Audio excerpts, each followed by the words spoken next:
संविधान सभा के द्वारा अपने समस्त कार्यों का संपादन 1270 तथा 167 बैठकों के माध्यम से जो है वो संपादन किया गया था। संविधान सभा की जो पहली बैठक तो हुई थी वो हुई थी 9 दिसंबर 1946 को। इस दिन डॉक्टर सचिदानंद सिन्हा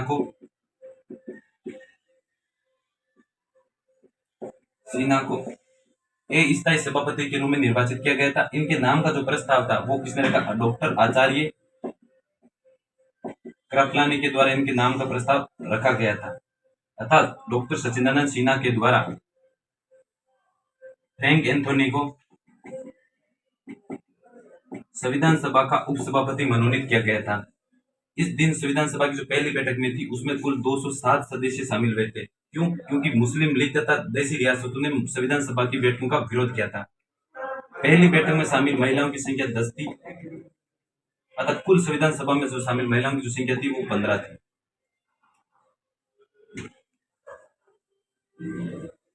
संविधान सभा की जो दूसरी बैठक हुई थी वो 10 दिसंबर 1946 को हुई थी। इस दिन संविधान सभा के स्थायी अध्यक्ष के रूप में संविधान सभा के स्थायी जो अध्यक्ष है उसके निर्वाचन की प्रणाली का निर्धारण किया गया था और इसी दिन नियम जो समिति थी उसका गठन का विज्ञप्ति जो जारी की गई थी।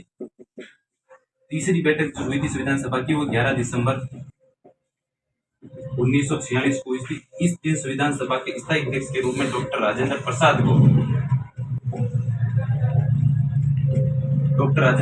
को निर्वाचित किया गया था। इनके नाम का प्रस्ताव वही आचार्य कृपलानी के द्वारा रखा गया था, जिसका समर्थन डॉक्टर सरदार वल्लभ भाई पटेल के द्वारा किया गया था। अतः संविधान सभा के उपाध्यक्ष के रूप में एस जी मुखर्जी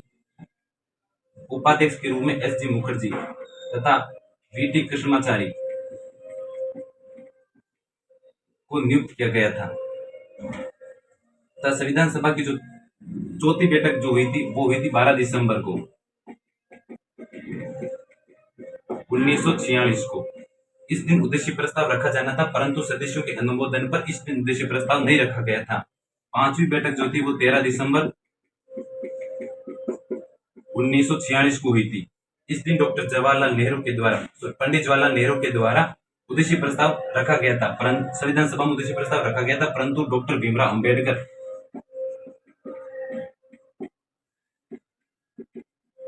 तथा एम.आर. जेकर के द्वारा उद्देश्य प्रस्ताव का विरोध किया गया, जिसके कारण उद्देश्य प्रस्ताव 13 दिसंबर 1946 को पारित नहीं हुआ। उद्देश्य प्रस्ताव 22 जनवरी 1947 को पारित हुआ। ये थी संविधान सभा की 5 बैठकें, जिसके माध्यम जो महत्वपूर्ण थी। संविधान सभा में जो थी अंतिम जो बैठक हुई थी वो हुई थी 24 जनवरी 1950 को। अतः संविधान सभा में जो पूरे कार्यकाल जो हुआ था वो हुआ था 2 वर्ष 11 माह तथा 18 दिन।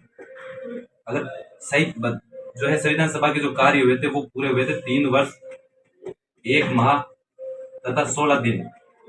अतः संविधान सभा के द्वारा जो जितनी बैठकें की थी उनमें कुल खर्चा जो हुआ था 64 लाख रुपए का हुआ था। तो हमारा जो संविधान है वो 26 नवंबर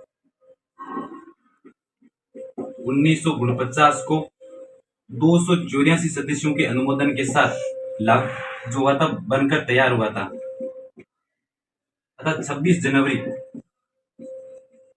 1950 को हमारा संविधान जो है पूर्णतः जो था वो लागू हुआ था। ये थी संविधान सभा की बैठकें और उनका जो कार्यकाल, किस प्रकार से संविधान सभा ने कार्य किया। अगर वीडियो अच्छा लगे लाइक शेयर कीजिए।